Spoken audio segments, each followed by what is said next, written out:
आशा करता हूँ कि आप सभी स्वस्थ और मस्त होंगे। सभी को सुप्रभात। एक नई शुरुआत के साथ फिर इस दिन की शुरुआत करते हैं। सभी को गुड मॉर्निंग। आज फिर से हम 6 यूनिट के एक नए टॉपिक को कवर करेंगे। एक याद करने वाली क्लास या स्पेशल क्लास में कुछ कंटेंट याद करेंगे। गुड मॉर्निंग सभी को। इस क्लास में हम उस कंटेंट पर फोकस कर रहे हैं जो हमारी एग्जाम में सीधे पूछा जाता है। और मैं बार बार इस बात को दोहराता हूँ, रिपीट करता हूँ कि आपको पूरी बातें जो हम इस क्लास में करते हैं या जो हम स्पेशल क्लास में करते हैं, स्पेशल क्लास का तो एक भी वर्ड ऐसा ना हो जो आपको याद ना हो। हर चीज रिपीट होनी चाहिए, रटी हुई होनी चाहिए। मैंने आपको पहले ही कहा हुआ है कि हमें एक याद करने की कॉपी बनानी है और उस कॉपी में हमारा पूरा कंटेंट हर 3 दिन में 2 दिन में एक बार रिवाइज होना चाहिए, क्योंकि रिवीजन के बिना कोई भी ऐसी शक्ति नहीं है जो आपको चीजें याद रखवा सके। भगवान का जो सिस्टम है कि हम चीजें भूल जाते हैं, वो होगा। आप बार बार भूलेंगे, बार बार याद होगा, बार बार भूलेंगे, फिर बार बार याद करेंगे। इस तरीके से एक समय ऐसा आएगा कि आपकी जो कंडीशन है वो बहुत परमानेंट सी हो जाएगी, आपको परमानेंट याद रहने लगेगा। इस तरीके से बार बार रिवाइज करते चलिए, करते जाइए। इसीलिए हमने इस कोर्स को जल्दी से कंप्लीट करवाया कि हम बार बार रिवीजन कर सके। क्या आप सभी को आवाज और वीडियो क्वालिटी क्लियर है? अगर ऐसा है तो हम क्लास शुरू करते हैं। मुझे कमेंट करके बताइए कि आवाज और वीडियो क्वालिटी क्लियर है या नहीं। ठीक है, गुड मॉर्निंग। फिर से एक बार नई शुरुआत कर रहे हैं, चलिए शुरू करते हैं। सबसे पहले भगवान श्री गणेश का नाम ले लेते हैं। भगवान श्री गणेश को याद करते हुए, श्री गणेशाय नमः बोलते हुए और मेरे शिक्षक सुरेश पटेल सर को याद करते हुए हम मूल टॉपिक पर आते हैं। सिलेबस में हमने एक टॉपिक देखा, मध्य प्रदेश में कृषि, उद्योग, एमएसएमई और अधोसंरचना का विकास। ये हमारे सिलेबस में 6ठी यूनिट के सिलेबस में बहुत साफ साफ शब्दों में कहा गया है। क्या कहा गया है कि मध्य प्रदेश की कृषि, क्या पहले तो यह याद रखना है मध्य प्रदेश लिखा हुआ है, मध्य प्रदेश ही है, ये शब्द भी याद रहे। कृषि, उद्योग, एमएसएमई, अधोसंरचना, इन चारों का अधोसंरचना, इन चार चीजों का विकास ये हमारे सिलेबस का टॉपिक है। अब यहाँ सबसे महत्वपूर्ण बात है कि हमें ये आंकड़े या ये जो भी हम पढ़ेंगे वो केवल और केवल मध्य प्रदेश के लिए पढ़ना होगा। गलती से भी कोई यूट्यूबर, टीचर, क्लास का कोई टीचर, कोई भी व्यक्ति अगर ये आंकड़ा आपको इंडिया या विश्व स्तर पर पढ़ाता है तो आप समझिए कि वो टीचर की समझ शायद उस टॉपिक पर उतनी अच्छी नहीं है, आप ज्यादा समझदार हैं। हमें ये पहचानना है कि ये कंटेंट हमारे काम का नहीं। अगर मैं पढ़ा रहा हूं कि कर्नाटक में सर्वप्रथम, कर्नाटक का पहला स्थान है या सूरजमुखी पैदा करने में कर्नाटक प्रथम स्थान पर, तो इस टॉपिक का हिस्सा नहीं हो सकता। हमसे क्वेश्चन पूछा जा रहा है कृषि, उद्योग, एमएसएमई और अधोसंरचना, चार चीजें दी हुई है और उनका डेवलपमेंट पूछा है इन मध्य प्रदेश। तो हम केवल और केवल मध्य प्रदेश में इनसे रिलेटेड जो चीजें हुई हैं, इनसे रिलेटेड जो हमें चीजें पढ़नी है वही पढ़ेंगे। किसी भी चीज का विकास कैसे पढ़ा जाता है, तो उसकी वर्तमान स्थिति की पिछले साल से जब हम तुलना करते हैं तो हमें समझ में आता है। देखो, अगर कोई चीज हमने 2020-21 में या 20-21 में हमने 10 क्विंटल पैदा की थी और 10 क्विंटल पैदा की थी और अब हमने 2023-24 में उसी को बढ़ा दिया है, वो 15 क्विंटल हो गई है, तो यहां से हम पता कर सकते हैं कि भैया ये 5 किलो का डिफरेंस है, ये इसके विकास को शो करता है। फिर कैसे ये 5 किलो का डिफरेंस आया, तो ये योजनाओं से आया होगा, नीतियों से आया होगा। सरकार ने कुछ नए इंडस्ट्रियल पार्क बना दिए होंगे, कुछ नए इंडस्ट्रियल एरिया खोल दिए होंगे, उन सब की मदद से आया होगा। तो ये हमें याद रखना है कि इस तरीके से डिफरेंस हमें समझना है। क्लियर है? अब आज क्योंकि हम पिछले 3-4 टॉपिक्स में, 3-4 वीडियोस में ये कृषि को पढ़ चुके हैं। 3 वीडियो हमने इसके लिए अलग अलग, हमें 3 क्लासेस लेनी पड़ी। बहुत लंबा टॉपिक था लेकिन बहुत इंटरेस्टिंग था। अब आपको शायद एक कॉन्फिडेंस आ गया होगा खुद पर। ऐसे ही एक कॉन्फिडेंस आज हम उद्योग और एमएसएमई पर लाने की कोशिश करेंगे। उद्योग और एमएसएमई में जो कंटेंट है, जो डाटा है, वो आज हम पढ़ने वाले हैं। एमएसएमई और उद्योगों का विकास, ये दोनों टॉपिक एक साथ में हम ले रहे हैं। चलिए चलते हैं उस यात्रा पर। सबसे पहले हमें याद रखना है कि देखो, मैं यहाँ चाहूं तो आपको खूब सारी दुनिया भर की बातें बता सकता हूं। मैं केवल वो बातें बताऊंगा जो करंट अफेयर्स, क्योंकि ये 6ठी यूनिट जो हमारी दी हुई है, पूरे के पूरे टॉपिक करंट अफेयर्स वाले हैं। तो मैं यहाँ केवल वो जो करंट अफेयर्स के हिंट्स हैं वो पढ़ाऊंगा, क्योंकि अगर मैं सारा पढ़ाने लगा तो ये बहुत बड़ा टॉपिक हो जाएगा और इससे फिर नुकसान ये होगा कि हम असली चीजों को, मतलब जो काम की चीजें, वो दब जाएगी, उनके बीच में फालतू चीजें ओवरलैप होने लगेगी। ऐसा ना हो, इसलिए मैं केवल काम की चीजें रख रहा हूँ। खैर, ये फिर भी बहुत लंबा है। चमड़ा, फुटवेयर और सहायक उपकरण, इसके लिए सरकार ने क्या किया?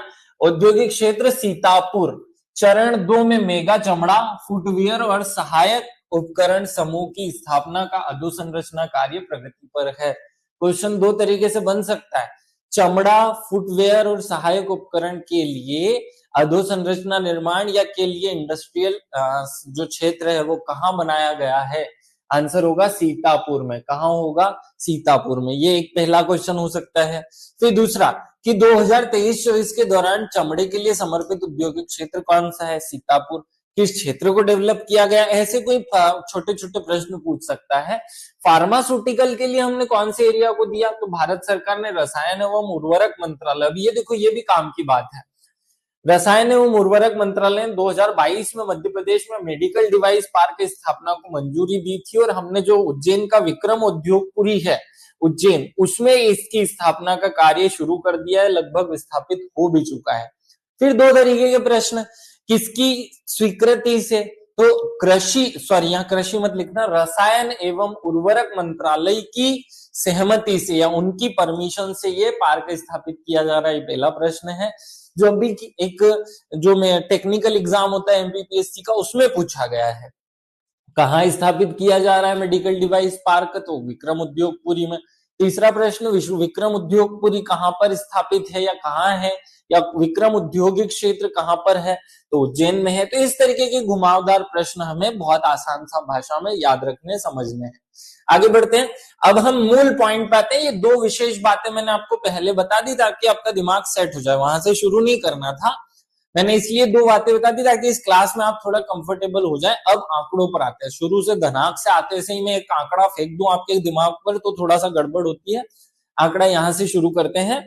हमें ये पता है कि हमारी जो अर्थव्यवस्था होती है या किसी भी देश की अर्थव्यवस्था होती है, किसी राज्य की अर्थव्यवस्था होती है, उसके आंकड़ों को जुटाने के लिए हम उसे 3 भागों में बांटते हैं। 3 भाग कौन कौन से हैं? पहला होता है प्राथमिक क्षेत्र, दूसरा होता है द्वितीय क्षेत्र और तीसरा होता है तृतीय क्षेत्र। तृतीय क्षेत्र जो औद्योगिक या जो पूंजी अर्जन गतिविधियां हैं, जो डेवलपमेंट गतिविधियां, वो 3 भागों में बांटी गई हैं। इसलिए प्राथमिक क्षेत्र में कृषि और उससे जुड़े हुए, दूसरे क्षेत्र में उद्योग और उससे जुड़े हुए, उद्योगों के जुड़े हुए हिस्से, और तीसरे में केवल और केवल सेवा क्षेत्र को लिया जाता है। आज हम द्वितीय क्षेत्र को कवर कर रहे हैं, तो पहले इसके आंकड़े हमें याद होने चाहिए, कुछ बेसिक से आंकड़े हमें याद हो। द्वितीय क्षेत्र क्या होता है? ये सबको पता है कि अर्थव्यवस्था का वह हिस्सा जिसमें उद्योग और संबद्ध कार्य, मतलब उद्योग के साथ साथ जो जुड़ी हुई इकाइयां हैं, जिसमें बिजली उत्पादन भी आता है। याद रखना, यहाँ पर बिजली उत्पादन और ये सारे कार्य जो है ना, वो प्राथमिक क्षेत्र के नहीं है, द्वितीय क्षेत्र के हैं। वर्ष 2023-24 में द्वितीय क्षेत्र निर्माण क्षेत्र का सबसे अधिक योगदान रहा। हमें पता है द्वितीय क्षेत्र में क्या क्या चीजें आती हैं। एक निर्माण आता है, एक विनिर्माण आता है, निर्माण आता है, विनिर्माण आता है, कोई कारखाना आ सकता है, जो खाद्य प्रसंस्करण उद्योग है वो आता है, एमएसएमई उद्योग जो है हमारे, वो सारे आते हैं। अब अगर आपको ये समझना है कि निर्माण और विनिर्माण में क्या डिफरेंस है, तो जब मैंने शुरुआत की थी इकोनॉमिक्स पढ़ाने की, तो वहां के शुरू के 2-3 वीडियो में इन सब कॉन्सेप्ट्स को समझाया गया है। वहां से आप ये समझ सकते हैं निर्माण और विनिर्माण में क्या अंतर है। चलिए, अभी यहाँ हम द्वितीय क्षेत्र में निर्माण विनिर्माण पर डिस्कस ना करते हुए सीधे बताते हैं कि द्वितीय क्षेत्र में सबसे बड़ा हिस्सेदारी कौन निभाता है? तो द्वितीय क्षेत्र में सबसे बड़ी हिस्सेदारी निर्माण क्षेत्र निभाता है, जो कितना है, जो लगभग 43% है। तो इसमें जो निर्माण गतिविधि है उसकी हिस्सेदारी हो गई 43.4%, ये याद रखेंगे। इसके बाद विनिर्माण आता है, विनिर्माण लगभग 38% भागीदारी निभाता है। विनिर्माण, आप लोग कमेंट करके बताएंगे निर्माण और विनिर्माण में बेसिक डिफरेंस क्या है। दोनों बहुत अलग अलग बातें हैं। एक में आता है फैक्ट्रियों में सामान को बनाना, जैसे खिलौने बनाना, जूते बनाना, कपड़े बनाना, ये एक गतिविधि होती है। और दूसरी होती है सड़कें बनाना, पुल बनाना, बांध बनाना। तो दोनों को अलग अलग नाम से जाना जाता है। एक निर्माण होता है, अब आप समझ गए होंगे, निर्माण और विनिर्माण। तो हमारा जो द्वितीय क्षेत्र है उसमें सबसे ज्यादा इंपॉर्टेंट रोल निभाता है निर्माण क्षेत्र, जो लगभग 43% हिस्सेदारी है, और विनिर्माण क्षेत्र लगभग 38% हिस्सेदारी है। आगे बढ़ते हैं। निर्माण क्षेत्र के बाद तीसरे नंबर पर आता है बिजली, गैस, जल आपूर्ति और अन्य जो सेवाएं हैं वो लगभग 17% हिस्सेदारी निभाती हैं। अब आपका मन कर रहा होगा कि फिर सर सेवा क्षेत्र आपको तीसरा पढ़ा रहे थे, मतलब तृतीय क्षेत्र को सेवा क्षेत्र कहते हैं? नहीं, वो तृतीय क्षेत्र जो है व्हाइट कॉलर वाला होता है, जैसे बैंकिंग, बीमा, हमारा जितने भी स्कूल, कॉलेज, ये जो सेवाएं हैं ये तृतीय क्षेत्र में आती हैं। ये जो उद्योगों के लिए जो चीजें हैं, जैसे बिजली की आपूर्ति, जैसे गैस की आपूर्ति, जैसे जल की आपूर्ति, ये सब गतिविधियां द्वितीय क्षेत्र का हिस्सा होती है। ये अपने दिमाग में सेट कर लेना आप सब लोग। चलो आगे बढ़ते हैं। पिछले दशक में बिजली, गैस और पानी की आपूर्ति और अन्य उपयोगिता क्षेत्र सेवाओं के क्षेत्र में 13.6 की औसत वार्षिक वृद्धि देखी गई, जो भारत के सभी राज्यों की तुलना में सबसे अधिक है। ये बात मैंने बहुत इंपॉर्टेंट कही है, जो भारत के सभी राज्यों की तुलना में सबसे अधिक है। हमें याद रखना है। देखो आप लोग इतने समझदार हो गए हो कि अब मैं सीधी बात कर सकता हूं, क्योंकि मैं पीछे से लाऊंगा ना, अब समझाते समझाते तो गड़बड़ होगी। आप लोग गूगल भी कर सकते, कुछ छोटा मोटा पॉइंट विनिर्माण निर्माण में डिफरेंस ना हो याद हो तो, लेकिन मैं चाहता हूं कि आप पुराने वीडियोस देखें ताकि आपके सारे कॉन्सेप्ट्स क्लियर रहे। मैं कर चुका हूं। हमारी अर्थव्यवस्था में 3 क्षेत्र होते हैं। अर्थव्यवस्था में पहला क्षेत्र था प्राथमिक, जिसे हमने 3 वीडियो में अच्छे से संभाल लिया, पढ़ लिया, याद कर लिया है। अब इसकी बात नहीं कर रहे। द्वितीय क्षेत्र, तो द्वितीय क्षेत्र में यहाँ क्या लिखा रहता है? उद्योग प्लस संबद्ध क्षेत्र, संबद्ध। तो उद्योग और संबद्ध का मतलब क्या क्या? तो जिसमें निर्माण आता है, जो फैक्ट्रियों में, कारखानों में निर्माण होता है। जिसमें विनिर्माण आता है, विनिर्माण माने कि क्या? पुल बनाना, सड़क बनाना, बांध बनाना, बिल्डिंगें बनाना। साथ में गैस की आपूर्ति, साथ में बिजली की आपूर्ति के लिए जो हमारे हाइड्रो प्रोजेक्ट चल रहे हैं, जो सोलर प्रोजेक्ट चल रहे हैं, वो सारे के सारे यहाँ आते हैं। तो ये जो गतिविधियां हैं इनकी हिस्सेदारी कितनी है? हमने देखा कि भाई निर्माण क्षेत्र की हिस्सेदारी पूरे द्वितीय क्षेत्र में, मान लो कि द्वितीय क्षेत्र का हिस्सा हमारी इकोनॉमी में 100 रुपए है, हम अभी याद करने के लिए पढ़ रहे हैं, तो उसमें से 43% हिस्सा केवल निर्माण का है, उसमें से 38% हिस्सा केवल विनिर्माण का है, 17% हिस्सा बिजली और उद्योगों का है, या बिजली गैस जो आपूर्ति वाले क्षेत्र है वहां का है। पिछले 10 वर्षों में हमने इस क्षेत्र में लगभग 13% वृद्धि दर की गति से आगे बढ़ करके पूरे देश में सर्वाधिक वृद्धि को दर्शाया है, जो एक बहुत इंपॉर्टेंट फैक्ट है, हमें याद रखना है। यहीं से प्रश्न बनते हैं। निर्माण क्षेत्र में 9.93 की वृद्धि और विनिर्माण क्षेत्र में 9.4 की वृद्धि। अब यहां कंफ्यूज बिल्कुल मत होना मेरे प्यारो। देखो, किसी क्षेत्र में किसी एक क्षेत्र का योगदान, अर्थात द्वितीय क्षेत्र में निर्माण की हिस्सेदारी कितनी है? 43%। विनिर्माण की हिस्सेदारी कितनी है? 38%। गैस और बिजली की हिस्सेदारी कितनी है? 13%। लेकिन हम ये बोलेंगे ना कि भाई 2023 में और 2024 में इनका जो योगदान था या इनकी जो वृद्धि दर थी वो कैसी थी? तो ये जो वृद्धि दर है वो यहां पर याद रखना 13% है, यहां पर 9% है और यहां पर भी 9% है। मतलब मध्य प्रदेश का निर्माण क्षेत्र हर साल 9% की गति से वृद्धि करता है। इसका मतलब मध्य प्रदेश का विनिर्माण क्षेत्र भी लगभग 9% की गति से, बिजली गैस आपूर्ति वाला जो हिस्सा है वो लगभग 13% की गति से आगे बढ़ता है। यहाँ दोनों में अंतर है, ये दो अलग अलग वेराइटी के आंकड़े, कंफ्यूज मत हो जाना। अगर कंफ्यूजन हो तो पूछ लेना, मैं फिर से आपको ये चीज क्लियर करूंगा। तो द्वितीय क्षेत्र आप लोग कमेंट करके बताएंगे कि मध्य प्रदेश की अर्थव्यवस्था में द्वितीय क्षेत्र का कितना योगदान है। मतलब अगर पूरे मध्य प्रदेश का बजट 100 रुपए है, मध्य प्रदेश के सब लोग मिलकर के 100 रुपए कमाते हैं, जीडीपी हमारा 100 रुपए है, तो 100 रुपए में से हम द्वितीय क्षेत्र में से कितना कमाते हैं, द्वितीय क्षेत्र से हमें कितना पैदा होता है, या आप कमेंट करेंगे। उसके अंदर मैं चल रहा हूं कि उसमें निर्माण से हमें 43 रुपए, विनिर्माण से 38 रुपए, गैस बिजली जल आपूर्ति सब सेवाओं से 17 रुपए आते हैं। और अगर इनमें वृद्धि देखी जाए, अगर इनकी ग्रोथ रेट देखी जाए, तो इनमें वृद्धि का जो परसेंट है वो सबसे ज्यादा सेवा क्षेत्र वाले जो बिजली आपूर्ति और इन सब है उनमें है, निर्माण में 9 है, विनिर्माण में भी 9% है। ये सब रट करके रख लो, बहुत अच्छे से ये पॉइंट याद होना चाहिए। जब मैंने पहली क्लास ली थी तो आपको बताया था कि मध्य प्रदेश की अर्थव्यवस्था में प्राथमिक क्षेत्र का हिस्सा कितना है, द्वितीय क्षेत्र का हिस्सा कितना है, तृतीय क्षेत्र का हिस्सा कितना है। सोनू आपने 7.4 बोला जो पूरी तरह गलत है, कि बिल्कुल ये ऐसा नहीं है आंकड़ा। उमा आपका भी गलत, लगभग सभी स्टूडेंट ने अभी जो आंकड़ा दिया है बताया है वो सब गलत बताया है। मैं सेटिस्फाई नहीं हूं आपकी इस बात से, थोड़ा सा एक बार रीड करके इसे आंसर कीजिएगा। चलो अभी हम आगे बढ़ते हैं। ये एक प्रश्न आपके ऊपर छोड़ता हूं कि आपको ये पता करना है कि मध्य प्रदेश की अर्थव्यवस्था में प्राथमिक क्षेत्र, द्वितीय क्षेत्र और तृतीय क्षेत्र की भागीदारी कितनी कितनी प्रतिशत है। इकोनॉमिक्स की पहली क्लास में जब भारत और मध्य प्रदेश की हम तुलना कर रहे थे तो वहां मैं आपको ये बता चुका हूं कि भारत की अर्थव्यवस्था में प्राथमिक क्षेत्र, द्वितीय क्षेत्र और तृतीय क्षेत्र का हिस्सा कितना कितना है। मध्य प्रदेश की अर्थव्यवस्था में प्राथमिक क्षेत्र, द्वितीय क्षेत्र और तृतीय क्षेत्र का हिस्सा कितना है। भारत का नहीं बताना है प्रिया, आप भारत पे जा रहे हो। चलो आगे बढ़ते हैं।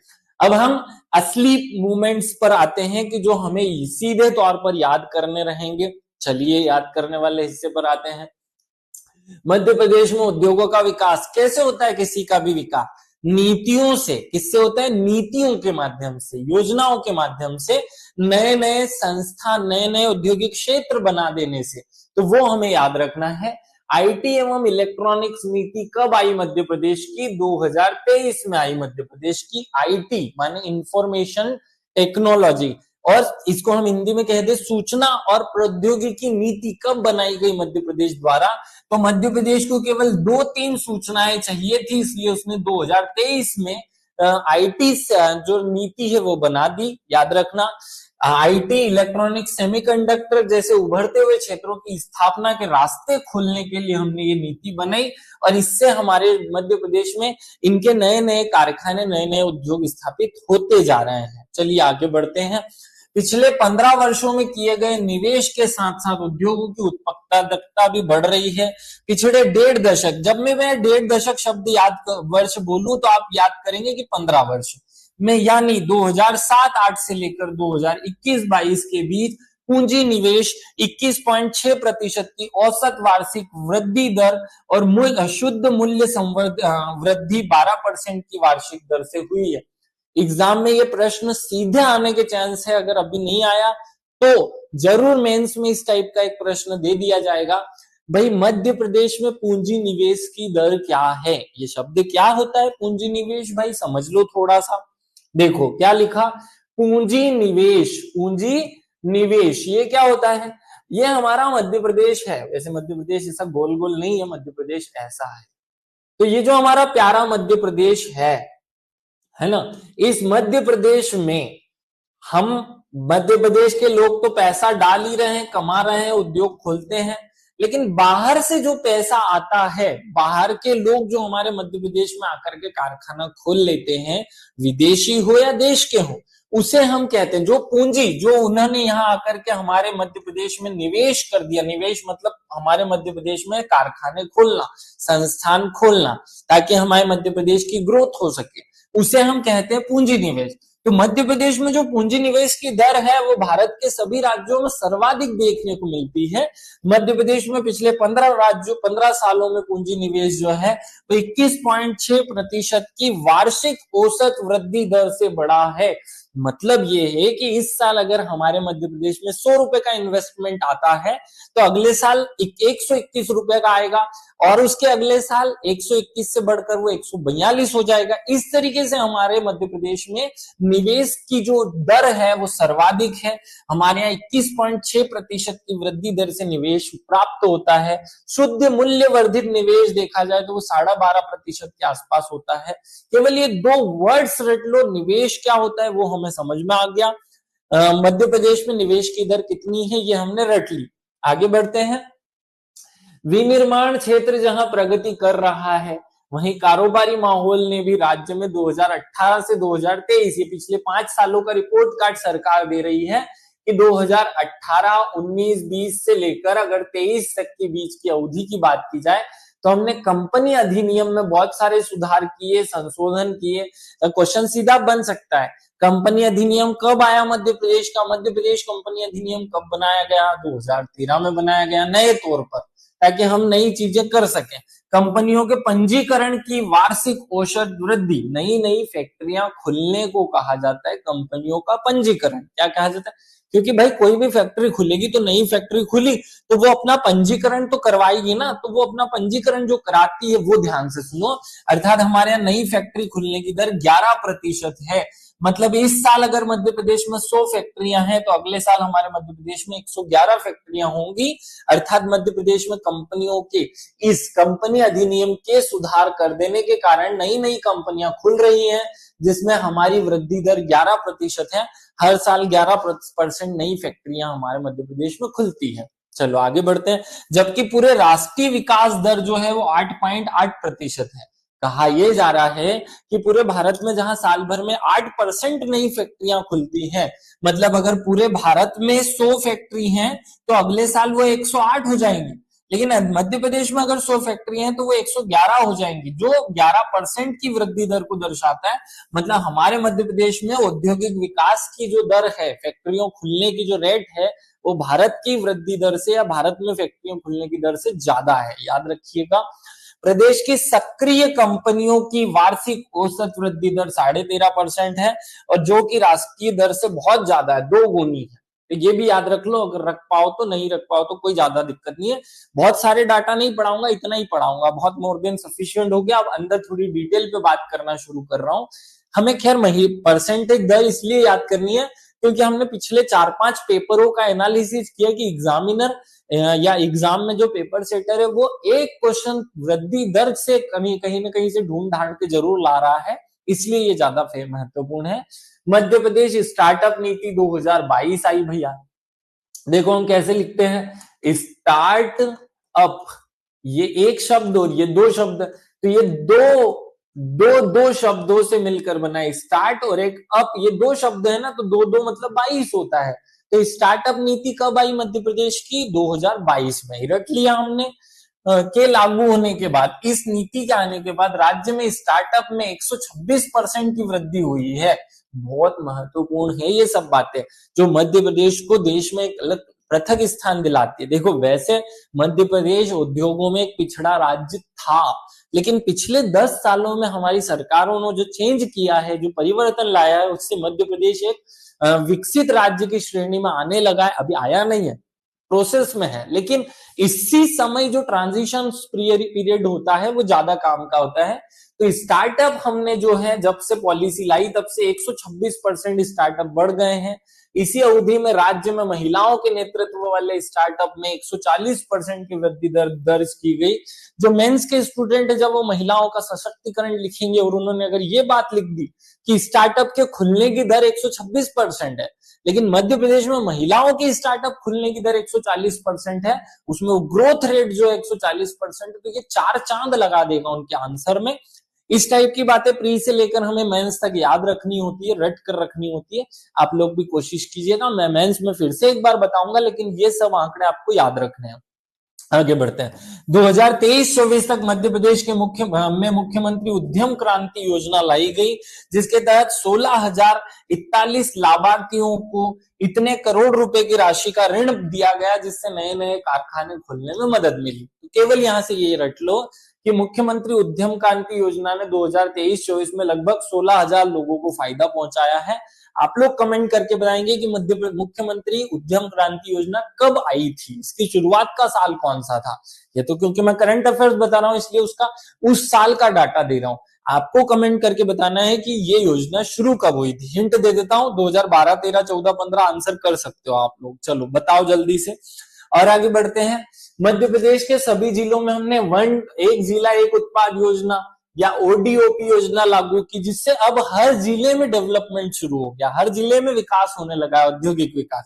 पहले क्या होता था कि मध्य प्रदेश के हमने कुछ जिले बना दिए थे जो औद्योगिक केंद्र थे, जैसे पीथमपुर, जैसे इंदौर। अब देवास पिछड़ा रह जाता था, उज्जैन पिछड़ा रह जाता था, केवल इंदौर का विकास होता था। लेकिन जब से हमने ये ओडीओपी प्लान लाए हैं, तब से मध्य प्रदेश के हर जिले की उत्पादों का विकास होने लगा है। हर जिले के उत्पाद जो है पूरे विश्व लेवल पर बिकने लगे हैं, जिससे क्या होने लगा है, ये पूरे मध्य प्रदेश के 51 जिलों के सारे 38 प्रोडक्ट जो हैं वो मध्य प्रदेश में ओडीओपी में चुने गए और सारे के सारे काम के हैं। चलो ये इंपॉर्टेंट फैक्ट याद रख लेना। पिछले 3 वर्षों की अवधि में मध्य प्रदेश में कुल पर्यटकों की संख्या में भयंकर सा सुधार आया है। पहले मध्य प्रदेश में पर्यटन के लिए लोग आते ही नहीं थे। जैसे हमने पॉलिसी चेंज की, जल पर्यटन नीति बनाई, जल कैबिनेट बनाया, पर्यटन कैबिनेट बनाया, बहुत सारे सुधार किए, इससे हमारे मध्य प्रदेश में जो वृद्धि दर है, जो पर्यटन रेट में वृद्धि दर है, पर्यटन की संख्या में 89% वृद्धि हुई है। सीधा कहूं, पहले 100 लोग मध्य प्रदेश घूमने आते थे, अब 189 लोग घूमने आए, जो बहुत अच्छी वृद्धि को दर्शाता है। इतनी वृद्धि जनरली होती नहीं है, 5%, 10% चलती रहती वृद्धियां। मध्य प्रदेश में एकदम से बूम आया, जो मध्य प्रदेश के सेवा क्षेत्र में इसके योगदान को भी बढ़ा दिया है। तो ये भी हम जब तीसरा क्षेत्र, तृतीय क्षेत्र पढ़ेंगे, सेवा क्षेत्र पढ़ेंगे, तो वहां बताऊंगा। लेकिन अभी याद रखो कि पर्यटन की जो विकास दर है वो 89% रही। विदेशी पर्यटकों की संख्या में तो बेशुमार वृद्धि हो गई, पता नहीं क्यों 193% वृद्धि देखी गई है। मतलब पहले अगर 100 आते थे तो इस बार 293 आ गए, लगभग बहुत ज्यादा 193% की वृद्धि दिखी, जो सबसे ज्यादा है भारत में। सबसे ज्यादा जो है वही हम अभी आपको बता रहे हैं। तो मध्य प्रदेश में पर्यटन विकास दर 89%, जबकि विदेशी पर्यटकों की विकास दर 193 है। आप लोग पढ़ते होंगे कि IMF ने भारत में वृद्धि दर की 7% का अनुमान लगाया। इसका मतलब क्या है कि भारत की इकोनॉमी अगर पहले 100 रुपए थी तो अब वो 107 हो जाएगी। मतलब भारत में जो ग्रोथ रेट है वो 7%, 8%, 9%, 10% चल रहा है। विश्व में जो ग्रोथ रेट है वो 3%, 2% चल रहा है। 4% तो विश्व में कहीं है ही नहीं, लेकिन भारत में फिर भी 7% है। और भारत के भी मध्य प्रदेश में अगर किसी एक स्पेशल चीज में इतनी ग्रोथ हो रही है तो वो प्रश्न एग्जाम में बनते हैं। सरकार ने हर पोर्टल पे, हर प्लेस पर अपने प्रचार के लिए इन भाषणों का, इन बातों का, इन आंकड़ों का सहारा लिया, इसलिए बार बार न्यूज़पेपर में छपे हैं। इस कारण से आप इन सब आंकड़ों को अच्छे से रट लीजिएगा। चलो आगे बढ़ते हैं। कारखानों की संख्या में निश्चित पूंजी और निश्चित पूंजी में बहुत ज्यादा वृद्धि हुई। देखो कितनी वृद्धि हुई, 2007-8 से मध्य प्रदेश में इस पिछले 15 साल मतलब 21-22 के बीच मध्य प्रदेश में कारखानों की संख्या में वार्षिक औसत वृद्धि दर 3.4% रही और स्थानीय पूंजी निवेश में वार्षिक औसत वृद्धि दर 21.6% रही। तो मैं निवेश दर तो आपको पहले ही बता चुका हूं, 21.6 रही। जो कारखानों की संख्या वृद्धि दर है वो लगभग 15 सालों में 3.4% रही, जो अच्छी वृद्धि दर को दर्शाती है। और बात करते हैं आगे। अब हम नए नए औद्योगिक क्षेत्र की बात करेंगे। मध्य प्रदेश की सरकार ने 2022-23 की बजट में याद रखना 7 नए औद्योगिक क्षेत्र खोले थे। मध्य प्रदेश में कितने औद्योगिक क्षेत्र हैं? तो मध्य प्रदेश के हर एक स्टूडेंट को ये याद हो कि मध्य प्रदेश में अभी तक 26 औद्योगिक केंद्र, कितने? 26 औद्योगिक केंद्र हुआ करते थे, जिसमें से केवल 6 केंद्र सरकार द्वारा मान्यता प्राप्त थे। ये रटवा दूंगा मैं आपको अगली क्लास में, लेकिन अभी हम ये 26 पर फोकस करें। मध्य प्रदेश में सामान्यतः 26 औद्योगिक केंद्र हुआ करते थे, लेकिन इससे क्या हो रहा था? असमान विकास की स्थिति पैदा हो रही थी। हमने प्रयास किया कि हर एक जिले में एक औद्योगिक केंद्र होना चाहिए। तो इस कारण से हर एक जिले में एक औद्योगिक केंद्र खोलने के चक्कर में हमने नए नए औद्योगिक केंद्र की स्थापना की। और 2022-23 के बजट की बात करें तो वहां हमने 7 नए औद्योगिक केंद्र खोलने की घोषणा की और खोल भी दिए हैं। फिर हमने नया बजट 2023-24 बनाया और उसमें हमने 14 नए औद्योगिक केंद्र खोलने की घोषणा की और वो अब स्थापित हो रहे हैं। तो मध्य प्रदेश में अब औद्योगिक केंद्रों की संख्या बढ़ जाएगी, लेकिन वो आंकड़ा हम बाद में अपडेट करेंगे। पहले वो 7 और वो 14 औद्योगिक केंद्र रट लो। याद रखो, मध्य उद्योगों के लिए बुनियादी ढांचे के समर्थन के लिए सरकार ने नए औद्योगिक क्षेत्र की नीति अपनाई कि नए नए औद्योगिक क्षेत्र खोले जाएं। और 2022-23 में 7 नए औद्योगिक क्षेत्रों का विकास किया। पहले हमें ये क्षेत्र और उनकी जगह याद कर लेनी चाहिए कि कौन कौन से, जैसे आपको जमाने से रटा हुआ है कि पीथमपुर धार जिले में है, लेकिन पीथमपुर के साथ मध्य प्रदेश के इसी धार जिले में एक नया औद्योगिक केंद्र खोला जा रहा है जिसका नाम क्या है, तिलगरा। ये कोई नया केंद्र खोला नहीं जा रहा है, ये पहले से था। अब उसे औद्योगिक हब बनाने की, औद्योगिक केंद्र बनाने की शुरुआत की जा रही है। तो ये याद रखना है, एग्जाम ऐसे ही प्रश्न आजकल पूछ रही है। तिलगरा औद्योगिक क्षेत्र कहां पर है? तिलगरा औद्योगिक क्षेत्र धार में है। कहां पर है? तिलगरा औद्योगिक क्षेत्र। तिलगरा याद रखो, देखो तिलगरा, तिलगरा है ना, क्या लिखा? तिलगिरा। अगर मैंने किसी को एक लड्डू दिया तिल्ली का, अब ये खाते हैं ना हम ठंड में बहुत, तिल्ली के लड्डू खाते हैं, चिक्की खाते हैं, गुड़ के लड्डू खाते हैं, गुड़ पट्टी खाते हैं सब लोग खाते हैं। तो हमने किसी को तिल का दिया और उसने नीचे गिरा दिया, तो हम उसमें धर देंगे कि बड़ी मुश्किल से तो मैंने अपने पेट का चीज तुझे दी, मतलब मैंने नहीं खाया और तुझे दिया और तूने गिरा दिया, तो उसे हम एक धर दो। तो तिल गिरा, ये लिखो, इसको मैं तिल गिरा पढ़ू, क्या पढ़ू? तिल गिर गया, तिल गिर दिया, गिरा दिया, तिल किसी ने गिरा दिया तो हम उसको एक धर देंगे। तो तिल गिरा क्षेत्र कहां पर है? धार में। ये रट कर रख लेना भाई। पीथमपुर हमें पता है पहले से धार में है। बढ़िया खेड़ी, एक औद्योगिक क्षेत्र विकसित किया जा रहा है, बढ़िया खेड़ी। क्या नाम है? बढ़िया खेड़ी। अब ये अभी 5-10 साल लगेंगे इनमें बहुत सारी फैक्ट्रीज खुलने में, बड़े औद्योगिक क्षेत्र बन जाएंगे। ये भी अभी छोटे छोटे औद्योगिक केंद्र है, लेकिन शुरुआत हो चुकी है। बढ़िया खेड़ी कहां पर है भैया? तो बढ़िया खेड़ी सीहोर में। तो अगर कोई बहुत बढ़िया होता है तो वो क्या करता है? बहुत शोर करता है। क्या करता है? बहुत शोर करता है। तो बढ़िया कहाँ है? बढ़िया होगा तो बहुत शोर करेगा, सीहोर करेगा, सीहोर शोर। तो सीहोर में बढ़िया खेड़ी है, याद रख लेना। बगरोदा, बगरोदा कहां पर है? भोपाल में। बगरोदा, देखो बगरोदा शब्द को याद करने के लिए बक बक बक बक करते रहते हैं। कौन बक बक करते रहते हैं? तो जितने भी नेता हैं वो बक बक बक बक करते रहते हैं। आपने देखा होगा टीवी चैनल पे जो डिबेट चलती रहती है उसमें बहुत सारे नेता बक बक बक बक बगरोदा बगरोदा करते रहते हैं। इसको बगरोदा मत पढ़ना, बक बक बक बक करते रहते हैं, बक बक बक बक करते थे। कौन करते हैं? नेता। और नेता कहाँ रहते हैं? भोपाल में। सारे नेता भोपाल में रहते हैं, याद हो जाएगा। बढ़िया सर, कृष्णा बढ़िया, बढ़िया है सीहोर में। हाँ ठीक है, चलो आगे बढ़े। नरसिंहपुर हमें याद ही है, नरसिंहपुर औद्योगिक क्षेत्र बनाया जा रहा है। बेरसिया भोपाल में नया औद्योगिक केंद्र बनाया जा रहा है और आष्टा के झिलेला में नया औद्योगिक केंद्र बनाया जा रहा है। तो आष्टा खुद सीहोर जिले में, हमने ये याद कर लेना है। तो ये 7 नए औद्योगिक केंद्र जो है वो स्थापित करने की घोषणा की और धीरे धीरे इनको औद्योगिक केंद्र और औद्योगिक हब बनाया जा रहा है। साथ में 2 नए आईटी पार्क, 2 नए आईटी पार्क, एक आईटी पार्क 3 और एक आईटी पार्क 4, जो कि 578 करोड़ की लागत से ये औद्योगिक केंद्र स्थापित किए जा रहे हैं। याद हो जाएगा। ये 2 आईटी पार्क तो वही है जहां आईटी पार्क पहले से है। और आईटी पार्क कहाँ है? सब इस भंवरकुआ के स्टूडेंट जानते हैं, पीएससी के स्टूडेंट जानते हैं, वो भंवरकुआ से जुड़े हुए हैं इसलिए, और ये क्षेत्र भंवरकुआ से जुड़ा हुआ है। तो ये हमने एक बेसिक हमारे दिमाग में डाल दिया कि 2022-23 में ये हुआ। अब 23-24 में भी तो कुछ हुआ, वो भी रटना है। तो चलो अगले वाले पेज में हम यही रटते हैं कि 2023-24 में 14 नए औद्योगिक केंद्र या क्षेत्र विकास में कार्य प्रगति पर रहा, या 14 नए औद्योगिक केंद्रों में हमने विकास करने की कोशिश की। मैं सीधे जो बातें रटा रहा हूँ बजट से, जो बजट भाषण था मुख्यमंत्री का, सॉरी वित्त मंत्री का, वहीं से निकाल करके आपके सामने रखी है। अगर कोई पूछे कि इसका स्रोत क्या है तो बजट भाषण में ये सब बातें कही गई। और फिर मध्य प्रदेश सरकार जो अपना रिपोर्ट कार्ड देती है साल भर के अंत में, उसमें ये कहा गया कि इन 14 औद्योगिक क्षेत्र को इस साल हमने डेवलप कर दिया है, इसलिए ये इंपॉर्टेंट है। शाजापुर खुद एक जिला है, तो शाजापुर औद्योगिक केंद्र हो। मक्सी, मक्सी भी शाजापुर जिले में आता है, तो शाजापुर जिले में 2 औद्योगिक केंद्र, शाजापुर औद्योगिक केंद्र और मक्सी औद्योगिक केंद्र। जग्गा खेड़ी, जग्गा खेड़ी पहले से एक औद्योगिक केंद्र है, वो भी हमें याद करना है। आगरमालवा औद्योगिक केंद्र, बसनिया औद्योगिक केंद्र, बसनिया मंडला में है। कहां पर है? बसनिया मंडला में, याद रखना। इटारसी खुद औद्योगिक केंद्र है, होशंगाबाद जिले में। पिपरिया खुर्द गुना जिले में है।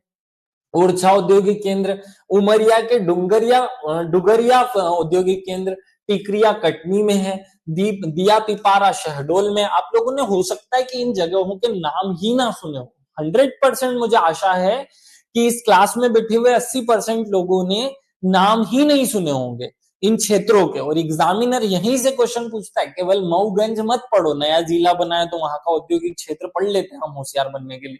नहीं भाई, बजट पर जाओ। इकोनॉमिक आपको बहुत एक 10 नंबर का सब्जेक्ट जोड़ा गया है, वहां देखो कि नए अलग अलग कितने औद्योगिक क्षेत्र सरकार ने विकसित कर दिए हैं इस साल, पहले 7 और फिर 14, तो ये याद रखने हैं। तो ये शाजापुर, मक्सी, ये तो बहुत कॉमन है, इनकी जगह पे बात में रटवाऊंगा। अभी हम केवल ये याद कर लें कि 2022-23 में 7 नए औद्योगिक क्षेत्र और 2023-24 में 14 नए औद्योगिक क्षेत्र सरकार ने स्थापित किए। दिया पिपारा शहडोल में है, मऊगंज नया औद्योगिक क्षेत्र बना, जलसर अनूपपुर में नया औद्योगिक केंद्र बना, और बगहा जो है वो सतना जिले में नया औद्योगिक केंद्र बना। इस प्रकार टोटल 14 नए औद्योगिक क्षेत्र जो है वो हमने स्थापित किए 2023-24 में, याद रखना। और आगे बढ़ते हैं। ये जो साल चल रहा है जिसमें अभी हम हैं, वो कौन सा साल है? 24-25। कौन सा है? 24-25। आगे बढ़ो। रतलाम और देवास निवेश क्षेत्र, ये 2 निवेश क्षेत्र बनाए हमने। कौन कौन से? अब ये क्वेश्चन सीधे आते हैं एग्जाम में। मध्य प्रदेश शासन द्वारा किन 2 जिलों को निवेश क्षेत्र के रूप में विकसित किया गया? तो निवेश क्षेत्र के रूप में हमने रतलाम और देवास को विकसित किया, याद रखना। रतलाम में कुल 1666 मतलब 1666 हेक्टेयर भूमि, और देवास की कुल 6600 हेक्टेयर भूमि को निवेश क्षेत्र घोषित कर दिया है। तो ये निवेश क्षेत्र घोषित करने का क्या मतलब है कि भाई कोई भी इन्वेस्टर यहाँ पर आकर के अपना कारखाना खोले फ्री में, मतलब बहुत कम पैसे में उसको सरकार जमीन उपलब्ध करा देगी, साथ में बाकी की फैसिलिटीज भी उसे कम पैसे में उपलब्ध कराई जाएगी। मल्टी मॉडल लॉजिस्टिक पार्क जामोदी, ये क्या है भाई? बहुत ध्यान से सुनना। जामोदी नाम की जो जगह है, इस जामोदी में आप बताएंगे कहाँ है? ये लॉजिस्टिक पार्क हमने बनाया है मध्य प्रदेश की सरकार ने। तो मल्टी मॉडल लॉजिस्टिक पार्क जो है उसकी स्थापना जामोदी में की गई 187 करोड़ के बजट से। ये जगह कहां पर है, किस जिले में पड़ता है ये जामोदी, वो आपको कमेंट करके मुझे बताना। नहीं होगा तो मैं अभी 5-10 थोड़ी देर बाद आपको सारे औद्योगिक केंद्र रटवाऊंगा, वहां ये भी बता दूंगा। सारे औद्योगिक केंद्र याद रखना है। पीथमपुर कहाँ है, पिल्लू खेड़ी कहाँ है, पनेरी कहाँ है, मनेरी कहाँ है, मंडला कहाँ है, सब जिले याद रखने हैं, रटवाने हैं। वो हम टेबल बना करके रटवा देंगे। मौजूदा औद्योगिक क्षेत्रों के उन्नयन, अब हमने कुछ ऐसे भी थे जिनमें जो पहले से थे उनका ही उन्नयन किया, नया नहीं खोला। जो पहले से था उनको और अच्छा बनाने की कोशिश की। तो 12 ऐसे औद्योगिक क्षेत्र हैं इस साल जिनको हमने नया करने की कोशिश की, उनमें अधोसंरचना का विकास, उनमें नया डेवलपमेंट करने की कोशिश की। तो जग्गा खेड़ी मंडला में, हाँ ठीक है, मंदसौर में है जग्गा खेड़ी, ये बताऊंगा मैं, अभी आपको रटवा दूंगा।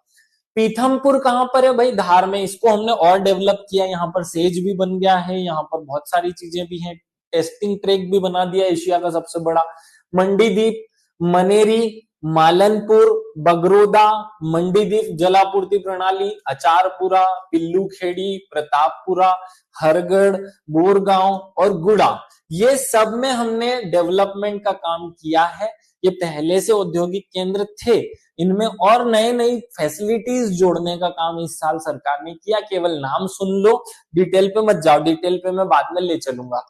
हमने उद्योगों में जो डेवलपमेंट हुआ वो देखा, अब हम एमएसएमई में जो डेवलपमेंट हुआ वो भी देख लेते हैं। एमएसएमई में हमने क्या काम किया? तो एमएसएमई में हमने विकास नीति 2021 ला दी। क्या ला दी? एमएसएमई विकास नीति 2021। कंफ्यूज मत होइएगा, 2021 और 22 में क्वेश्चन अगर पूछा जाता है कि कब बनी और कब लागू हुई तो डिफरेंस हो जाता है, इसलिए कभी कभी विवाद होता है। तो एमएसएमई विकास नीति 2021 याद रखना। इस नीति के माध्यम से रोजगार सृजन, समावेशी विकास एमएसएमई के लिए अनुकूल वातावरण निर्माण, सक्षम बुनियादी ढांचे और स्वरोजगार के लिए बहुत सारी बातें जोड़ दी गई कि ये सब करने के लिए एमएसएमई नीति लाई गई। इतनी बातें याद नहीं रखी जाती है, रटने की नहीं होती है, केवल ये याद रखो एमएसएमई के लिए अच्छा माहौल, एमएसएमई का विकास करने, नए नए एमएसएमई खोलने के लिए सरकार ने एमएसएमई नीति लाई। इसमें काम की बात क्या है? इसमें काम की बात यह है 2023-24 में सूक्ष्म लघु और मध्यम विनिर्माण इकाई, यही होती है ना MSME, medium small and micro industries, micro small और मीडियम इंडस्ट्रीज होती है ना सूक्ष्म लघु और मध्यम उद्योग। तो भाई सूक्ष्म, माइक्रो, स्मॉल मतलब छोटे, लघु और मीडियम मतलब मध्यम, ई फॉर इंडस्ट्रीज, तो एमएसएमई बन जाता है। निर्माण इकाइयों में 444.08 करोड़ की वित्तीय सहायता देकर के ढेर सारी नई एमएसएमई इकाइयां स्थापित की। संख्या यहां देख लो क्या है। फिर कौन कौन सी संख्या स्थापित की है? उद्योग संवर्धन और आंतरिक व्यापार विभाग, ये हमारे मध्य प्रदेश का एक विभाग है, नाम रट कर रखना। इसने क्या किया? मध्य प्रदेश में एक रैंकिंग जारी की। क्या नाम की रैंकिंग जारी की? 2023 में जारी की गई स्टेट स्टार्टअप रैंकिंग, जिसका नाम था स्टेट स्टार्टअप रैंकिंग 2022, क्योंकि इसमें सारे आंकड़े 2022-23 फाइनेंशियल ईयर के यूज किए थे, इसलिए नाम रखा 22-23। मध्य प्रदेश को एक मजबूत स्टार्टअप इकोसिस्टम विकसित करने वाले लीडर राज्य के रूप में नामित किया है। एग्जामिनर की अप्रोच समझनी है, वो एग्जाम में ऐसे ही प्रश्न डालता है। एमएसएमई स्थापना में या उद्योगों की स्थापना में मध्य प्रदेश है, 4 नाम दे दिए जाएंगे, लीडर राज्य, अविकसित राज्य, डेवलपिंग राज्य, ऐसे 4 नाम दे देंगे। तो मध्य प्रदेश क्या है? स्टार्टअप की स्थापना में या स्टार्टअप की इकोसिस्टम बनाने में या स्टार्टअप खोलने में लीडर है। क्या है? हम लीडर राज्य हैं, याद आ जाएगा। चलो आगे बढ़ते हैं। मध्य प्रदेश एमपी स्टार्टअप नीति और क्रियान्वयन योजना के तहत 2022-23 में 67.28 लाख और इधर 60 लाख रुपए की वित्तीय सहायता प्राप्त हुई। ये बजट याद मत रखो, टोटल कितने एमएसएमई बने वो याद रखना है, वो संख्या रटनी रहेगी, वो यहाँ है। एक रिपोर्ट और बता रहा हूं जिसे हम प्रभात रिपोर्ट कहते हैं। क्वेश्चन पूछ लिया जाए कि प्रभात रिपोर्ट किससे संबंधित है, तो याद रखना ये जो एमएसएमई संस्था या नए जो स्टार्टअप्स होते हैं उनके डेवलपमेंट या उनके लिए जो रिपोर्ट होती है उसे कहा जाता है प्रभात रिपोर्ट। मध्य प्रदेश का स्टार्टअप इकोसिस्टम, मध्य प्रदेश का स्टार्टअप इकोसिस्टम भारत सरकार की पावरिंग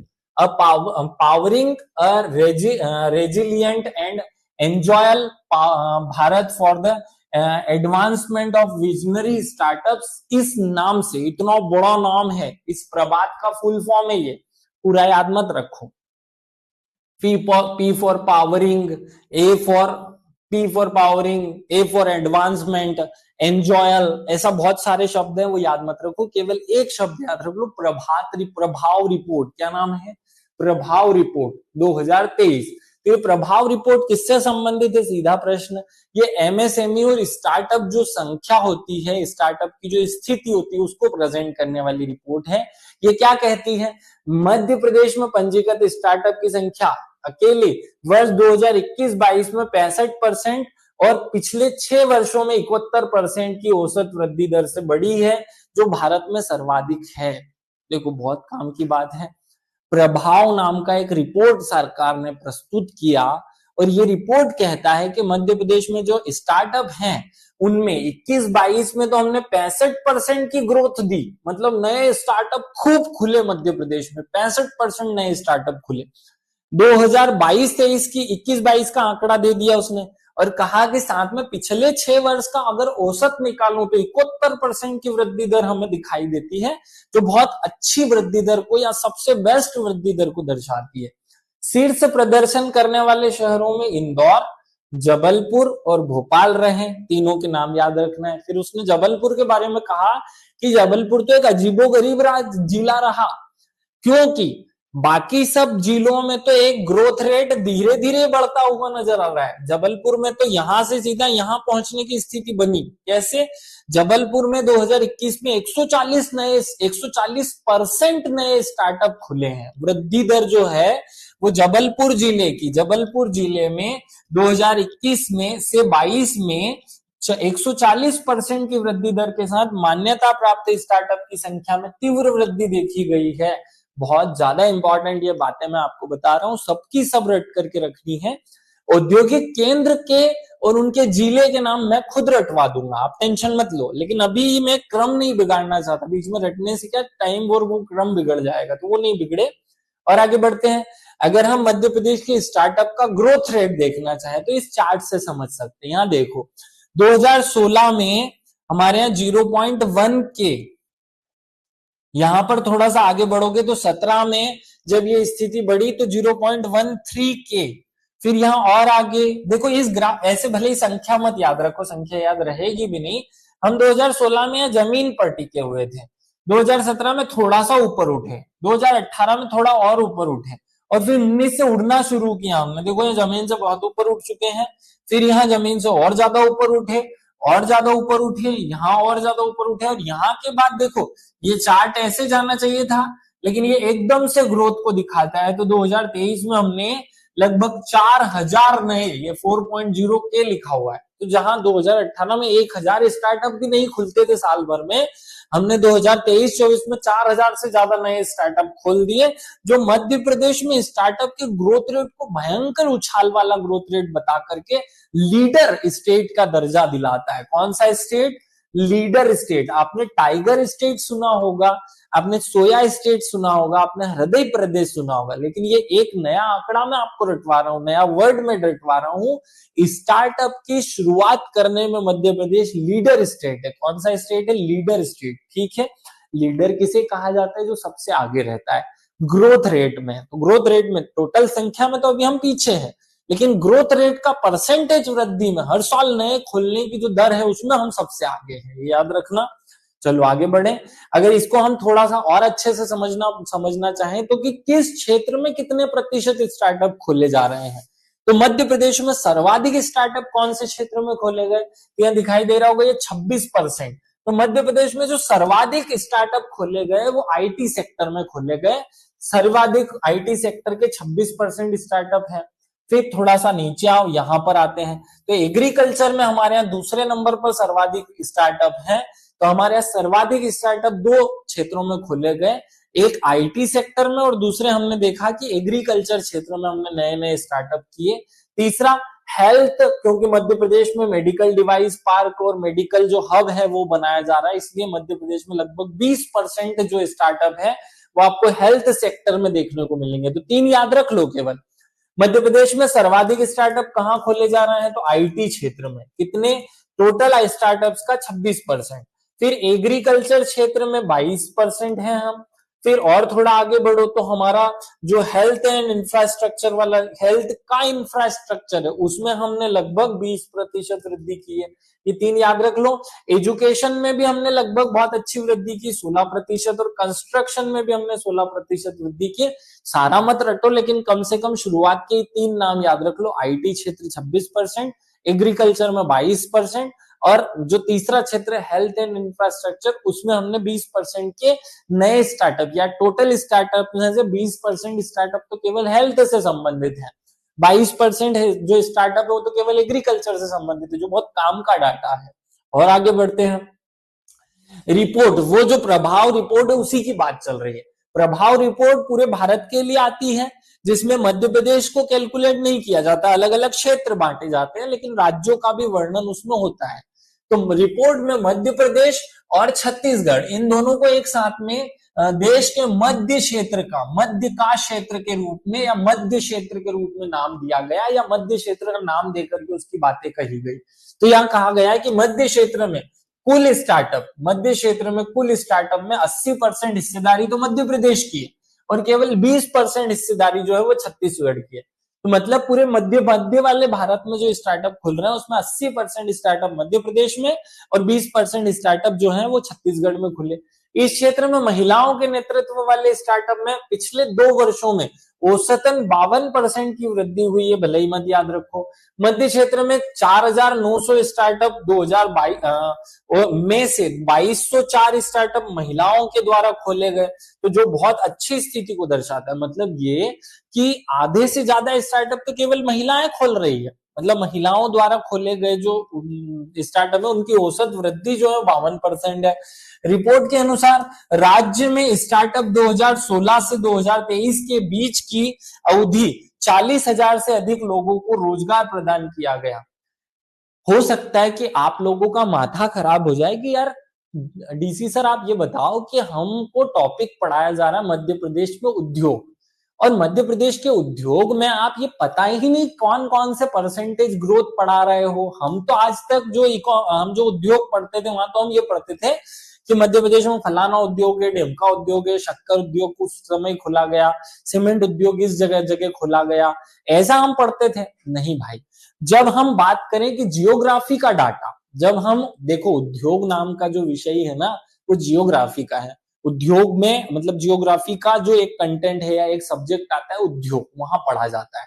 अब ल्यूसेंट की किताब खोल लो या किसी भी जनरल नॉलेज की किताब खोल लो, आपको उद्योग नाम का जो टॉपिक है वो भूगोल में जियोग्राफी में लिखा हुआ मिलेगा, आपको कभी भी इकोनॉमिक्स में लिखा हुआ नहीं मिलेगा। लेकिन इकोनॉमिक्स में जब हम उद्योग पढ़ते हैं तो वहां केवल जो नया है, जो नया जोड़ दिया है, जो डेवलपमेंट है या जो उसने पूछा है वो पढ़ा जाता है। तो मैं आपको वही पढ़ा रहा हूं जो पॉइंट टू पॉइंट एग्जामिनर पूछेगा। मैं आपको भटकाने की या होशियार बनने की कोशिश नहीं कर रहा हूं। देखो चाहूं ये पढ़ाना बहुत टफ काम है, हर एक लाइन में नया आंकड़ा, हर एक लाइन में नया परसेंटेज, टीचर भी इसमें कंफर्टेबल नहीं होता है। लेकिन फिर भी मैं आपको ये इसलिए पढ़ा रहा हूं क्योंकि मुझे अच्छा लगने से मतलब नहीं है, मुझे एग्जाम में आपको नंबर दिलाने से मतलब है। एग्जाम में नंबर आने चाहिए, केवल फोकस वहां हो जहां से नंबर मिलता है, नंबर इसी से मिलता है, ये याद रखो और इसको पढ़ो। मध्य क्षेत्र में अधिकांश स्टार्टअप आईटी सेवाओं और कृषि संबंधित क्षेत्र में हुए। तो मैंने बता दिया आपको कि मध्य प्रदेश में सर्वाधिक जो स्टार्टअप हुए वो कहाँ, आईटी क्षेत्र में, और दूसरे सर्वाधिक स्टार्टअप कृषि क्षेत्र में हुए। याद हो गया? चलो और आगे बढ़ते हैं। एक जिला एक उत्पाद योजना के बारे में एक बात याद कर लो। जिला छतरपुर के जो वुडन फर्नीचर है इनके लिए हमने, भारत की सरकार ने जो राष्ट्रीय संस्थान है, राष्ट्रीय डिजाइन संस्थान भोपाल में है, उसके साथ एक एमओयू किया है, इसलिए न्यूज में है। तो एग्जाम में अगर ओडीओपी का कोई एक जिला पूछा जाना चाहिए तो वो ये पूछा जाएगा। क्या पूछा जाएगा कि छतरपुर का ओडीओपी क्या है या छतरपुर का एक जिला एक उत्पाद क्या है, तो वो है वुडन फर्नीचर। तो वुडन फर्नीचर मतलब लकड़ी का फर्नीचर, तो हम वो कहाँ रख देंगे, छत पर रख देंगे, इसलिए वुडन फर्नीचर कहाँ का हुआ, छतरपुर का। अब अगली बात कि राष्ट्रीय डिजाइन संस्थान भोपाल के साथ किस एक जिला उत्पाद को बढ़ावा देने के लिए समझौता किया गया है, तो वो है छतरपुर का वुडन फर्नीचर। अगले वाले पे आते हैं। वॉलमार्ट, आपको याद है वॉलमार्ट वृद्धि के सहयोग से कॉमर्स और ई कॉमर्स ऑनबोर्डिंग के संबंध में शिवपुरी और रतलाम में कार्यशालाएं आयोजित की गई कि एक जिला एक उत्पाद को हम ऑनलाइन बेच सके। क्लियर है? ग्वालियर में स्टोन है, ग्वालियर का जो एक जिला उत्पाद है वो स्टोन है, और कटनी में मार्बल है कि ट्रेनिंग भी जो है वो अलग अलग संस्थाओं द्वारा दिलाई गई इस साल। अब दो नए फैक्ट मैं आपको बता रहा हूं, दो शब्द आपको रट करके रखने हैं। दो शब्द कौन कौन से हैं? एक है उत्सव, कौन सा उत्सव है? शरद उत्सव। और एक है भारत पर्व। ये भारत पर्व जो है, शरद उत्सव और भारत पर्व, दो शब्द रट लो, आएंगे एग्जाम में।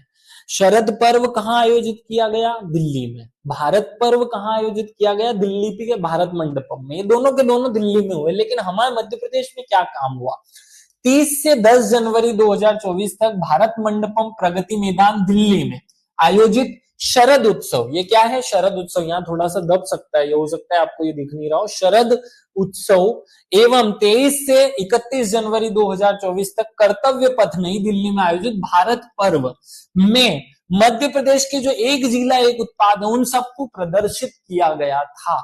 और ये बहुत बड़ी न्यूज थी पूरे भारत के लिए, क्योंकि मध्य प्रदेश का कोई उत्पाद पूरे भारत में बेचा जा रहा हो, दिल्ली में जाकर के हम इनका प्रेजेंटेशन दे रहे हो, इंपॉर्टेंट फैक्ट है। यहां से क्वेश्चन इस साल बनेगा, या तो क्वेश्चन बन जाएगा सीधा, सरल बनाना होगा तो कि ओपी का कौन सा उत्पाद किस जिले का है, जैसे सिवनी पे सीताफल है तो ऐसा किस जिले में क्या है ये पूछ लेगा, या फिर इन दोनों में से एक प्रश्न बनना चाहिए, शरद उत्सव या भारत पर्व है ना।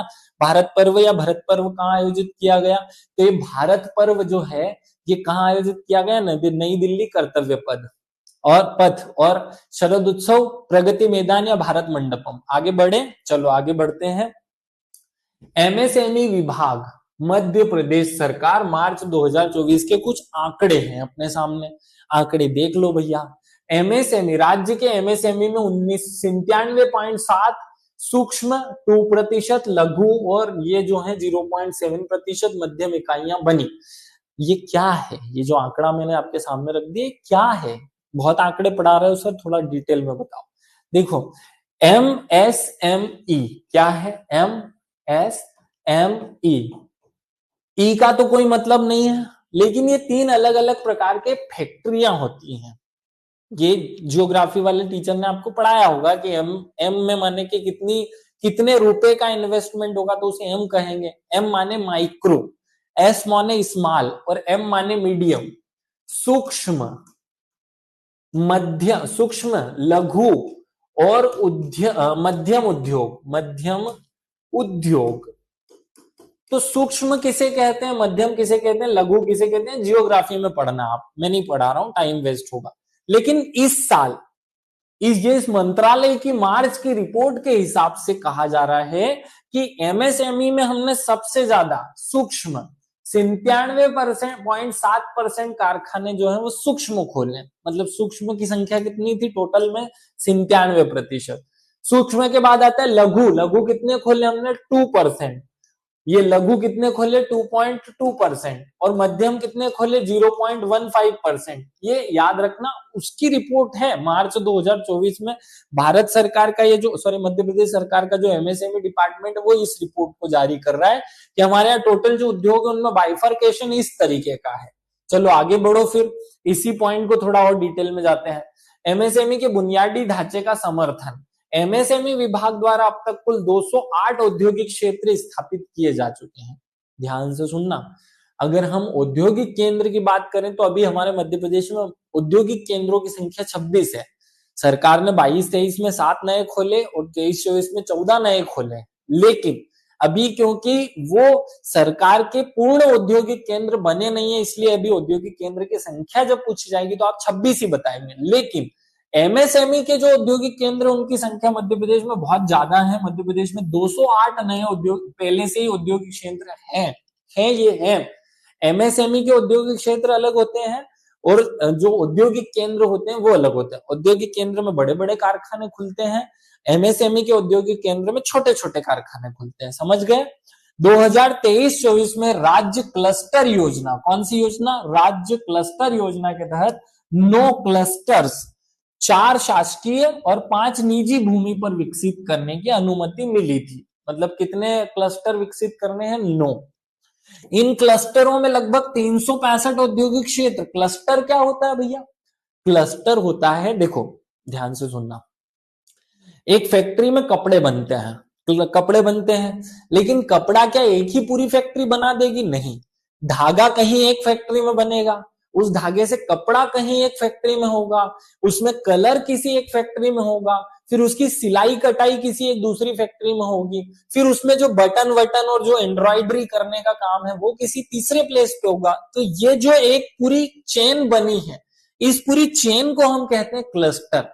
एक इंडस्ट्री एरिया केवल धागा बनाता है, एक इंडस्ट्री एरिया केवल कपड़ा बनाता है, एक इंडस्ट्री एरिया केवल कपड़ों को शर्ट या पैंट में बदलता है, एक उनमें केवल कलर करता है, एक उनमें डिजाइन डालता है। तो ये अलग अलग हो गए औद्योगिक केंद्र। इन सब का जो ग्रुप होता है उसे कहते हैं क्लस्टर। तो याद रखना 9 क्लस्टर बनाने हैं जिनमें 365, हमारे मध्य एक साल में कितने दिन होते हैं? 365। तो हम एमएसएमई के 365 नए औद्योगिक इकाइयां स्थापित होने की संभावना है। 365 नई औद्योगिक इकाइयां स्थापित करने की संभावना है। लगभग 1007 करोड़ रुपए का 1070 करोड़ रुपए का इन्वेस्टमेंट इसमें होगा और सरकार उस बजट को अलोकेट कर चुकी है। क्लियर है ये बात? चलो आगे बढ़ते हैं।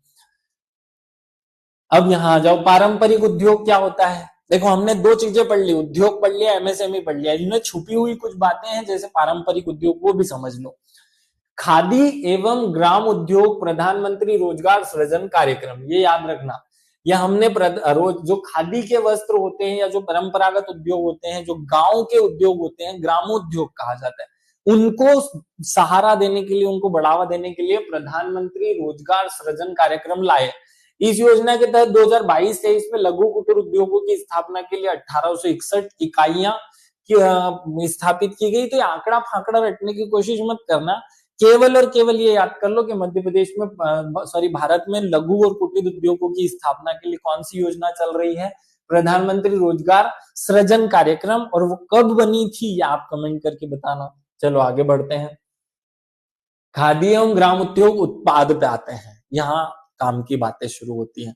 खादी उद्योगों में केवल खादी के कपड़े नहीं बनते। आपको लगता होगा कि खादी उद्योग में केवल खादी के कपड़े बनते हैं, नहीं भाई, खादियों में सूती खादी भी बनती है, पॉलीक्लॉथ भी बनता है, रेशमी, खादी, ऊनी, ये सब कपड़े भी वहां बनाए जाते हैं। टोटल 14 उत्पादन केंद्र हमने इस तरीके के बनाए हैं। क्या बोला हमने, मध्य प्रदेश के विभिन्न स्थानों पर खादी और ग्राम उद्योग टोटल 14 उत्पादन केंद्र बना चुका है। तो टोटल ग्राम उद्योग कितने हमारे पास, या टोटल केंद्र कितने, उद्योग की संख्या तो खूब है, केंद्र कितने, 14 औद्योगिक केंद्र है ग्राम उद्योग में। अब यहाँ एक शब्द याद रख लो, स्पिनर बुनकर, कताई बुनकर, और ये दो शब्द याद रखना है कि बुनकर की अलग अलग वेराइटीज होती हैं, दो वेराइटीज होती है, तो स्पिनर बुनकर और एक होते हैं कताई बुनकर। डिटेल पे मत जाओ क्या होते हैं, केवल ये याद रख लो, संख्या भी याद मत रखो, आंकड़ा भी याद मत रखो, कितना पैसा दिया, कितने लोगों को प्रशिक्षण दिया, ये भी याद मत रखो। लेकिन ये याद रखो कि मध्य प्रदेश में संचालित कुछ 17 बिक्री एम्पोरियम है। तो ये क्वेश्चन बनता है कि खादी एवं ग्राम उद्योग कुल कितने बिक्री केंद्र या एम्पोरियम का संचालन कर रहा है। मृगनयनी का नाम सुना होगा आपने, वो एक बिक्री केंद्र है। तो ऐसे टोटल 17 बिक्री केंद्र हमारे पास हैं, ये याद रख लेना। अब आगे आते हैं, इस आंकड़े को छोड़ दो, हथकरघा एवं हस्तशिल्प, इसमें भी थोड़ा काम की बात करनी है। इसको बढ़ावा देने के लिए हमने 5 काम किए। कौन कौन से 5 काम किए, तो 2023-24 में हमने एकीकृत क्लस्टर विकसित कार्यक्रम योजना लाई ताकि हम हथकरघा और हस्तशिल्प उद्योग को बढ़ा सके। पहला, कबीर बुनकर प्रोत्साहन योजना लाई ताकि हथकरघा उद्योग को बढ़ावा दिया जा सके। कौशल एवं तकनीकी विकास सहायता योजना लाई। ये योजनाओं के नाम हो सकता है आपने जीवन में पहली बार सुने हो, लेकिन सुन लो, क्वेश्चन ऐसा बनेगा यहाँ से, स्थापना कब हुई ये नहीं पूछेगा, ये पूछेगा कि कबीर बुनकर प्रोत्साहन योजना का संबंध किस चीज से, ग्राम उद्योग से, कुटीर उद्योग से, हस्तशिल्प उद्योग से, ऐसे प्रश्न बनता है। तो कबीर बुनकर प्रोत्साहन योजना का संबंध है हस्तकला और हस्तशिल्प उद्योग को प्रोत्साहन देने से। तो हस्तकरघा और हस्तशिल्प क्षेत्र के विपणन सहायता योजना, ये कुल 5 योजनाएं हमने इस साल बनाई, या इस साल इनसे हथकरघा उद्योग को बढ़ावा देने का प्रावधान किया या कोशिश की। क्लियर है। 2023-24 में मध्य प्रदेश में कुछ 16,507 हथकरघा कार्य कर रहे हैं। ये उन फैक्ट्रियों को कहा जा रहा है जहां हाथ से काम होता है, हथकरघा के रूप में जहां फैक्ट्रियां चलती हैं। तो मध्य प्रदेश में कुल 16,507 फैक्ट्रियां हथकरघा की चल रही हैं, जिसमें इतने बुनकर काम करते हैं, काम का नहीं है। आपूर्ति राष्ट्रीय हथकरघा विकास निगम के माध्यम से हम सरकारी जो संस्थान है वहां पर हथकरघे के जो उत्पाद है उनकी बिक्री करते हैं, ये भी मत रटो। चलो आगे बढ़ते हैं। इसी में एक पॉइंट याद देख लो, नीतिगत पहल क्या क्या की है हमने हथकरघा उद्योग को बढ़ावा देने के लिए। देखना, हथकरघा के लिए बुनियादी ढांचे में कालीन पार्क बनाया गया ग्वालियर में। कहाँ बनाया गया, ग्वालियर में। याद रखना, कालीन पार्क कहाँ पर है, ग्वालियर में। अगला है, चंबल डिवीजन में कालीन बुनकर क्लस्टर बनाया गया। तो दोनों में डिफरेंस है, कालीन पार्क पूछेगा तो आंसर होगा ग्वालियर, और कालीन क्लस्टर पूछेगा तो आंसर होगा चंबल। आगे बढ़ो, इस क्षेत्र में 5,000 हथकरघों या 5,000 करघों पर कालीन का निर्माण किया जा रहा है। छोड़ दो इसको, ये सब पॉइंट काम के नहीं है। मध्य प्रदेश में 12 हथकरघा क्लस्टर विकसित किए गए हैं। टोटल कितने हथकरघा क्लस्टर विकसित किए गए हैं, 12। अगला एक इंपॉर्टेंट फैक्ट बता रहा हूं, क्राफ्ट हैंडलूम विलेज, ये शब्द एग्जाम में पूछे जाने जैसा है। बाकी सब पे मैंने ये नहीं कहा कि एग्जाम में पूछे जाने जैसा है, लेकिन ये काम का है। क्राफ्ट हैंडलूम विलेज, ये क्या होता है भैया, अशोकनगर जिले का एक गांव है जिसका नाम है प्राणपुरा। क्या नाम है, प्राणपुरा। पूरा गांव का नाम ही है प्राणपुरा। कौन से जिले में पड़ता है ये, अशोकनगर जिले में पड़ता है। तो अशोकनगर जिले का ये जो गांव है प्राणपुरा, इसको हमने हैंडक्राफ्ट हैंडलूम विलेज घोषित किया है, जहां हस्तशिल्प हथकरघा गांव की स्थापना की गई है।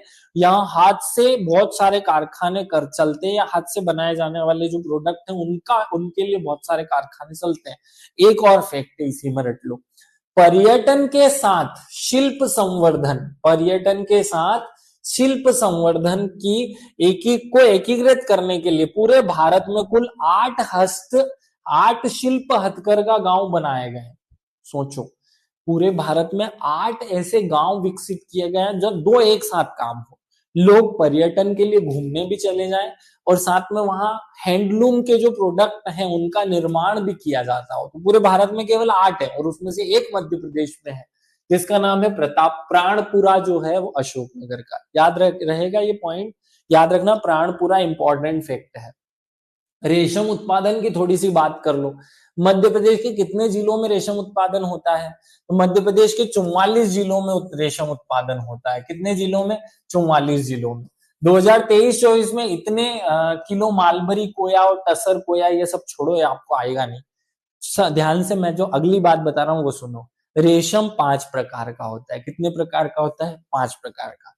उसमें से मध्य प्रदेश में कितने प्रकार का पैदा होता है? तो 2। लेकिन हमने 5 प्रकार के रेशम को मध्य प्रदेश में पैदा करने के लिए, इंपॉर्टेंट रोल निभाने के लिए, मध्य रेशम उत्पादन में पूरे भारत में मध्य प्रदेश का स्थान है 3rd, तीसरे स्थान पर है। ये यहाँ लिखा हुआ नहीं, आपको याद रखना है। आपको ये याद रखना है कि हमने एक ई रेशम पोर्टल बनाया ताकि हम सभी रेशम उत्पादों को पोर्टल के माध्यम से बेच सके, उनके अच्छे दाम मिले, किसान उनको ज्यादा बेचे, ज्यादा इस क्षेत्र में वृद्धि हो सके। 5 प्रकार के रेशम कौन कौन से होते हैं वो भी ध्यान से देख लो। देखो, 5 प्रकार के रेशम होते हैं कौन कौन से? ये वाले 4 प्रकार के होते हैं। मैंने 5 बोला ना, ठीक है। एक 5वां हमारे यहाँ नहीं पैदा होता है, वो इंटरनेशनल है, लेकिन 4 प्रकार के भारत में पैदा होते हैं। तो मैंने 5 जो बोला उसको रिप्लेस करो 4 से। 4 प्रकार के रेशम होते हैं। एक तो होता है सिल्क शहतूत रेशम। क्या होता है? सिल्क शहतूत रेशम। एक होता है टसर रेशम, एक होता है ईरी रेशम, और एक होता है कोरल रेशम या कोया रेशम। ये 5 प्रकार के रेशम होते हैं। सॉरी, 4 प्रकार के, एक 5वां हमारे यहाँ भारत में नहीं होता। तो इन चारों के को मध्य प्रदेश में पैदा करने के लिए हमने एकमात्र सिल्क टेक पार्क क्या बना दिया? एकमात्र, भारत का एकमात्र है, पूरे भारत में एक ही है, पूरे भारत में एकमात्र सिल्क टेक पार्क। क्या नाम है इसका? सिल्क। सिल्क मतलब रेशम, टेक माने जहां सारे वेराइटी की चीजें पैदा हो। सिल्क टेक पार्क बना दिया। और ये सिल्क टेक पार्क जो है वो कहाँ बनाया गया है? तो हमारी जो सिटी ऑफ पंचमढ़ी जो है ना, हमारा ग्रीष्मकालीन राजधानी, वहां बनाया गया है। पंचमढ़ी के सिल्क टेक पार्क का नाम है, क्या नाम है?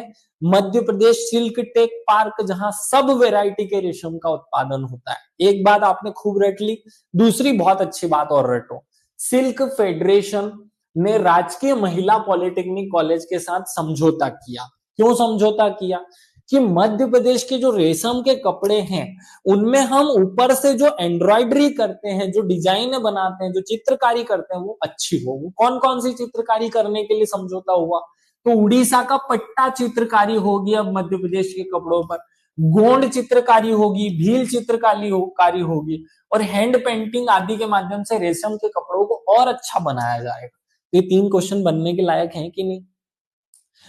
पट्टा चित्रकला किस स्थान की प्रसिद्ध है? उड़ीसा की। देखो, है उड़ीसा की।